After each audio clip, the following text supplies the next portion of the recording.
Welcome to the Leo. ఎన్నికలకు ముందు జగన్మోహన్ రెడ్డి తనకు కావాల్సిన వారిని ఆయా జిల్లాలకు కలెక్టర్లుగాను అలాగే ఎస్పీలుగాను వేసుకోవటమే కాకుండా డిఎస్పీ స్థాయి వరకు కూడా ఎక్కడ ఎవరిని నియమించాలో వారందరినీ కూడా నియమించి ఎన్నికల కోసం ఒక పెద్ద సైన్యాన్ని సిద్ధం చేసుకున్నాడు. అయితే జగన్మోహన్ రెడ్డి సిద్ధం చేసుకున్నటువంటి ఈ సైన్యానికి ఇప్పుడు ఎలక్షన్ కమిషన్ అయితే ఒక జలక్ ఇచ్చింది. ఎవరైతే జగన్మోహన్ రెడ్డికి వంతపాడుతూ అధికార పార్టీ నేతల అడుగులకు మడుగులొత్తుతున్నారో ఐఏఎస్లు కానివ్వండి ఐపీఎస్లు కానివ్వండి వారందరి మీద వేటు వేస్తూ ఒక సంచలన నిర్ణయం అయితే తీసుకుంది. నిన్నటి రోజున దాదాపుగా 6 మంది ఐపీఎస్ల మీద 3 ఐఏఎస్ల మీద అయితే వేటు వేయటం జరిగింది. వేటు వేయటమే కాదు, వచ్చే ఎన్నికలు అయ్యే వరకు కూడా వీరికి ఎటువంటి ఎన్నికలతో సంబంధం ఉన్నటువంటి విధులను కేటాయించరాదని చెప్పి తేల్చి చెప్పింది. నిన్న సాయంత్రం 5 గంటల లోపే కింది అధికారులకు తమ ఛార్జ్ను అప్పగించి వాళ్ళు అక్కడి నుంచి తప్పుకోవాలని, అంటే కనీసం 24 గంటల సమయం కూడా అధికారులకు ఇవ్వలేదు. వెంటనే తప్పుకోవాలని చెప్పటం, అలాగే కొత్త వారిని నియమించడానికి 3 సభ్యులతో ఒక కమిటీని ఏర్పాటు చేయాలని చెప్పడంతో ఇప్పుడు జగన్మోహన్ రెడ్డి ఆశలన్నీ కూడా ఆవిరైపోయే పరిస్థితి. వచ్చే ఎన్నికల్లో ఎలాగైనా గెలవాలి, అధికారాలను అడ్డం పెట్టుకుని గెలవాలి అనే ప్రయత్నం చేస్తున్న జగన్మోహన్ రెడ్డికి ఎన్నికల కమిషన్ రూపంలో అయితే అతిపెద్ద షాక్ అయితే తగిలిందని చెప్పొచ్చు. దాదాపు 9 మంది అధికారులు, సాధారణంగా ఏంటంటే కింది స్థాయి అధికారులు ఒకళ్ళిద్దరిని మార్చడం మనం అనేక సందర్భాల్లో చూసుంటాం. కానీ 9 మంది అధికారులు అనంతపురం జిల్లాలో అయితే అటు కలెక్టర్ని ఇటు ఎస్పీని ఇద్దరిని కూడా అనంతపురం నుంచి మార్చడం జరిగింది. అలాగే తిరుపతి, కృష్ణా, పల్నాడు లాంటి, ప్రకాశం లాంటి, నెల్లూరు లాంటి జిల్లాల్లో కూడా అక్కడ ఐఏఎస్ని అలాగే ఐపీఎస్లను కూడా అయితే మార్చడం జరిగింది. సో ఎవరెవరిని మార్చారు ఏంటి అనేది ఒకసారి అయితే మనం చూద్దాం. మనం చూస్తున్న వాళ్ళందరూ కూడా వీళ్ళే, దీనికి సంబంధించిన వార్త కూడా వచ్చింది, ఒకసారి చూద్దాం. సో ఇక్కడ చూడొచ్చు, ఈడ్చి కొట్టిన ఈసీ, జగన్ భక్త ఉన్నతాధికారులను పక్కన పెట్టిన కేంద్ర ఎన్నికల సంఘం, ఐజీ, 3 కలెక్టర్లు, 5 ఎస్పీల బదిలీ, అధికార పార్టీ అరాచకాలకు కొమ్మికాసినందుకు శిక్ష, ప్రతిపక్షాల అణిచివేత నిబంధనలకు పాత్రకు ఫలితం. ఇక్కడ ప్రతిపక్షాలు ఇచ్చిన ఫిర్యాదులే కాకుండా గత 5-6 నెలల కాలం నుంచి జరుగుతున్నటువంటి వివిధ ఘటనలు, ఆ ఘటనల మీద వీళ్ళు తీసుకున్నటువంటి చర్యల ఆధారంగా కూడా ఇక్కడైతే వేటు వేయటం జరిగింది. అనేక టీడీపీ నేతల మీద దాడులు జరిగాయి, అలాగే ఆఫీసుల మీద దాడులు జరిగాయి. అయినప్పటికీ కూడా ఇటు పోలీసులు కానివ్వండి అటు కలెక్టర్లు కానివ్వండి ఎవరూ కూడా స్పందించలేదు. అంటే జగన్మోహన్ రెడ్డికి ఏకపక్షంగా పనిచేస్తున్నారు. దీని మీద ఫిర్యాదులు వెల్లువెత్తాయి. ఆల్రెడీ గతంలోనే ఎలక్షన్ కమిషన్ ఒకసారి హెచ్చరించింది, మీరు ఈ ఎన్నికలు అయ్యే వరకు కూడా నిబంధనల ప్రకారం నడుచుకునే ఉద్దేశం ఉంటేనే ఇక్కడ ఉండండి, లేకపోతే మేము చర్యలు తీసుకునే పరిస్థితి వస్తుందని ఆల్రెడీ హెచ్చరించింది. హెచ్చరించినట్టుగానే ఈరోజు మొత్తంగా 9 మంది మీద అయితే వేటు వేయడం జరిగింది. ఒక రకంగా 9 మంది మీద వేటు వేయటం అనేది ఒక సంచలనమే. అయితే ఇది ఎక్కడితో ఆగిందంటే లేదు, ఇవన్నీ చిన్న చిన్న తలకాయలు. వాస్తవానికి వీళ్ళు ఒక జిల్లా స్థాయి అధికారులు మాత్రమే, ఒక జిల్లాను మాత్రమే ప్రభావితం చేయగలరు. కానీ రాష్ట్ర స్థాయిలో ప్రభావితం చేయగలిగిన మరికొంతమంది ఉన్నారు. సో వారి మీద కూడా వేటు తప్పదని చెప్పి ఇప్పుడైతే వార్తలు వస్తున్నాయి. వాళ్లే సిఎస్గా ఉన్నటువంటి జవహర్ రెడ్డి, అలాగే డీజీపీగా ఉన్నటువంటి రాజేంద్రనాథ్ రెడ్డి, వీరిద్దరి మీద కూడా తక్షణమే వేటు వేయాలని చెప్పి ప్రతిపక్షాలు అయితే ఆరోపిస్తున్నాయి. ఇంతమంది అధికారుల మీద వేటు వేశారు అంటే ఖచ్చితంగా వీళ్ళు పై స్థాయిలో ఉన్న అధికారుల మీద కూడా వేటు పడుతుంది. ఎందుకంటే ఐఏఎస్ ఐపీఎస్లను కంట్రోల్ చేసేది ఎవరు? ఐఏఎస్లనేమో సిఎస్ కంట్రోల్ చేస్తే ఐపీఎస్లనేమో డీజీపీ కంట్రోల్ చేస్తూ ఉంటాడు. ఓవరాల్గా అందరూ సిఎస్ కంట్రోల్లో ఉన్నప్పటికీ కూడా ఆ స్థాయిలో కంట్రోల్ చేస్తారు. అంటే కీ రోల్ మొత్తం కూడా ఎక్కడుంది? పై స్థాయిలో ఉంది. ఇక్కడ అధికారులను మార్చినప్పటికీ మళ్ళీ వాళ్ళు కీలు బొమ్మలు చేసి ఆడించే అవకాశం ఉందిగా.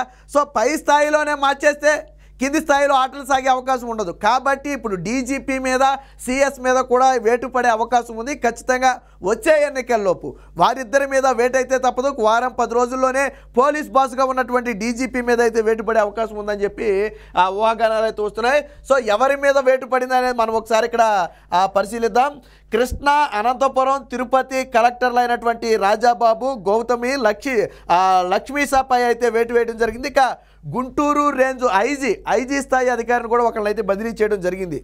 పాలరాజు మీద అయితే చర్యలు తీసుకున్నారు. ఇక ప్రకాశం, పల్నాడు, చిత్తూరు, అనంతపురం, నెల్లూరు ఎస్పీలను అయితే బదిలీ చేయడం జరిగింది. సో గుంటూరు ఐజీ అయినటువంటి పాలరాజుని అయితే మనం ఇక్కడ చూడవచ్చు. ఇక కృష్ణా జిల్లా కలెక్టర్ రాజాబాబు, కృష్ణా జిల్లా కలెక్టర్ మీద ఎందుకు చర్యలు తీసుకున్నారంటే పేరునే నాని చెప్పిందే వేదంగా పనిచేస్తున్నాడు ఆయన.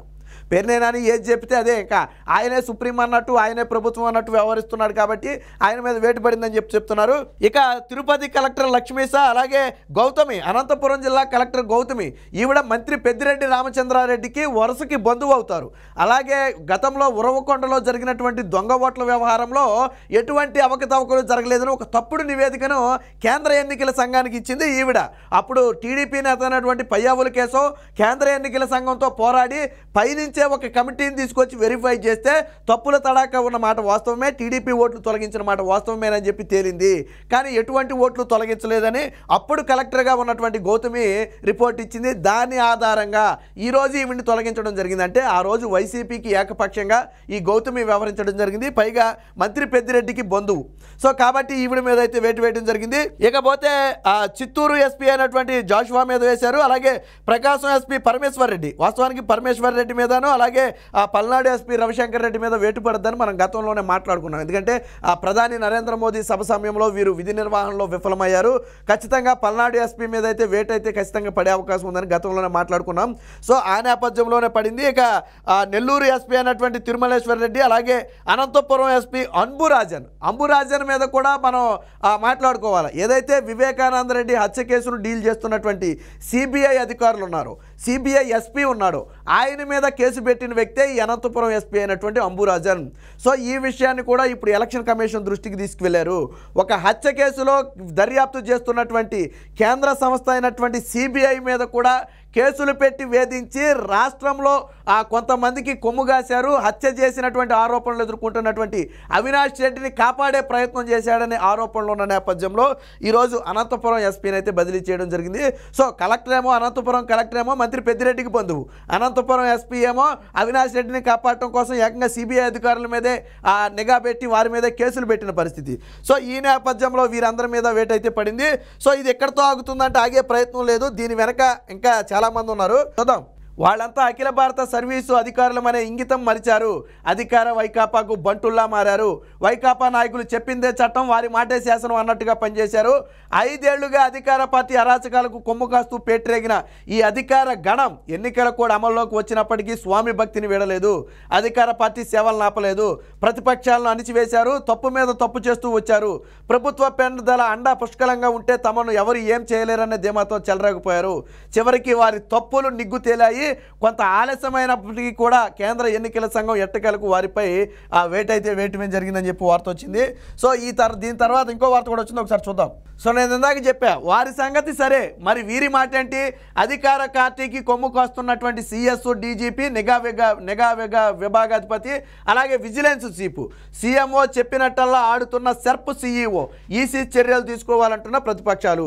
సో తదుపరి వేటు ఎవరి మీద పడబోతుంది అంటే సిఎస్గా ఉన్నటువంటి జవహర్ రెడ్డి మీద, అలాగే డీజీపీగా ఉన్నటువంటి రాజేంద్రనాథ్ రెడ్డి మీద. వీరిద్దరూ జగన్మోహన్ రెడ్డికి వీర విధేయులుగా వ్యవహరిస్తున్నారు. ఇక వీరితో పాటు ఎవరున్నారయ్యా అంటే నిఘా విభాగానికి చెందినటువంటి చీఫ్ కానివ్వండి, అలాగే విజిలెన్స్ చీఫ్ కానివ్వండి, వీరిద్దరూ కూడా జగన్మోహన్ రెడ్డికి అనుకూలంగా పనిచేస్తున్నారనే వాదనలు ఉన్నాయి. ఇక సెర్ప్ సీఈఓ, ఎవరైతే సెర్ప్ సీఈఓ ఇప్పుడు వృద్ధులకు పింఛన్లను వచ్చి సచివాలయానికే వచ్చి తీసుకోవాలి, తీసుకెళ్లి ఇళ్లకెళ్ళి ఇవ్వటం కుదరదని ఆదేశాలు జారీ చేసిన వ్యక్తి ఈ సెర్ప్ సీఈఓ. సీఎంఓ ఏది చెప్తే అది చేయటం సెర్ప్ సీఈఓ పనిగా మారింది. మురళీధర్ రెడ్డి సమేదో పేరు ఉంది ఆయన పేరు. సో కాబట్టి సెర్ప్ సీఈఓ కూడా ఏంటంటే వైసీపీకి అనుకూలంగా, వాస్తవానికి సెర్ప్ సీఈఓ ఆదిస్తే రెవెన్యూ సిబ్బంది, సచివాలయ సిబ్బంది, అలాగే అంగన్వాడీ సిబ్బంది వీళ్ళంతా వెళ్ళిపోయి వాలంటీర్లు గతంలో ఏదైతే పింఛన్లు పంపిణీ చేశారో అదే పని వీళ్ళు కూడా చేయగలరు. కానీ కావాలని జగన్మోహన్ రెడ్డి చెప్పినట్టుగా ఆడటం కోసమే అబ్బెబ్బే లేదు వృద్ధులందరూ వచ్చి తీసుకోవాలని చెప్పి ఆదేశాలు జారీ చేసినటువంటి వ్యక్తి ఈ సెర్ప్ సీఈఓ. సో తదుపరి వేటైతే ఈ అధికారుల మీద పడబోతుందని చెప్పి గట్టిగా వాదనలు వస్తున్నాయి. ఎందుకంటే కింద చిన్న చేపలను పట్టుకుని ఏమీ పెద్ద ఉపయోగం లేదు. పై స్థాయిలో ఉన్నటువంటి తిమ్మింగళం మీద వేటు వేస్తేనే కింది స్థాయివన్నీ కూడా స్వతంత్రంగా మనగలుగుతాయి. కాబట్టి ఇప్పుడు డీజీపీ మీద, చీఫ్ మీద, అలాగే ఇంటెలిజెన్స్, విజిలెన్స్ చీఫ్ల మీద కూడా వేటు వేయాలని చెప్పి ప్రతిపక్షాలు అయితే తీవ్రమైన ఆరోపణలు చేస్తున్నాయి. ఖచ్చితంగా వచ్చే ఎన్నికల్లోపు డీజీపీ మీద, సిఎస్ మీద వేటు అయితే ఖాయంగా కనపడుతుంది. మరి చూద్దాం ఎలక్షన్ కమిషన్ ఎటువంటి నిర్ణయం తీసుకుంటుంది. మరి ఎప్పటికైనా వీళ్ళు స్వామి భక్తి వదిలిపెట్టి నిబంధనల ప్రకారం పనిచేస్తారా, లేదా వేటు పడే వరకు స్వామి భక్తిని ప్రదర్శిస్తారా అనేది వేచి చూద్దాం.